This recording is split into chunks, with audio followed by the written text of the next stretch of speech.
அஸ்ஸலாமு அலைக்கும் வரஹ்மத்துல்லாஹி வபரகாத்துஹு. அன்பர்களே, நண்பர்களே, சகோதரர்களே, ஒருமுறை நபி ஸல்லல்லாஹு அலைஹி வஸல்லம் அவர்கள் மக்காவுடைய ஒரு வழியால் போய்கொண்டிருந்தாங்க. திடீரென்று சலாம் சொல்லக்கூடிய சத்தம் நபி ஸல்லல்லாஹு அலைஹி வஸல்லமோட காதை எட்டியது.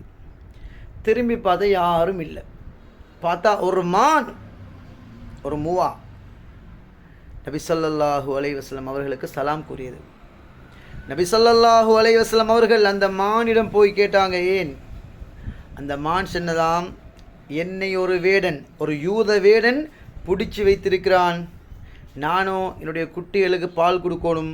நான் குட்டிகளை ஈன்று சில நாட்கள் தான் ஆகுது. என்னை விடுவித்தால் நான் குட்டிகளுக்கு பால் கொடுத்துட்டு வந்து விடுவேன்.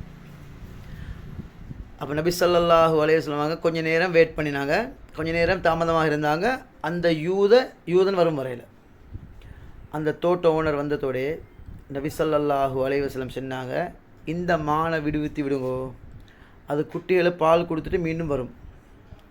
இந்த யூதன் சும்மா கிண்டலாக நக்கலாக சொன்னான், அதை எப்படி அப்பா மான் பேசுமா? இது நம்ப முடியுமா? நபி ஸல்லல்லாஹு அலைஹி வஸல்லம் சொன்னாங்க, இந்த மான் குட்டிகளை பால் கொடுத்துட்டு வரும் வரையில் நான் இங்கே வெயிட் பண்ணுவேன், காத்து கொண்டு இருப்பேன். உடனே அந்த மானை அந்த யூதன் விடுவித்தான். அந்த மான் போனது, அவசரமாக பாலை கொடுத்துட்டு திரும்பி வந்தது. இப்போ யூதன் ஆச்சரியம். உடனே யூதன் நபி ஸல்லல்லாஹு அலைஹி வஸல்லம் அவருடைய கையை பிடித்து இஸ்லாத்தை ஏற்றுக்கொண்டார். இஸ்லாத்தை ஏற்றுக்கொண்டு அந்த மானையும் விடுவித்தார். அன்பார்ந்தவர்களே, கண்மணி ஸல்லல்லாஹு அலைஹி வஸல்லம் அவர்கள் ஒட்டகத்தோடு பேசிக்கிறாங்க, உடும்போடு பேசிக்கிறாங்க, பல மிருகங்களோட, மரங்களோட எல்லாம் பேசிக்கிறாங்க.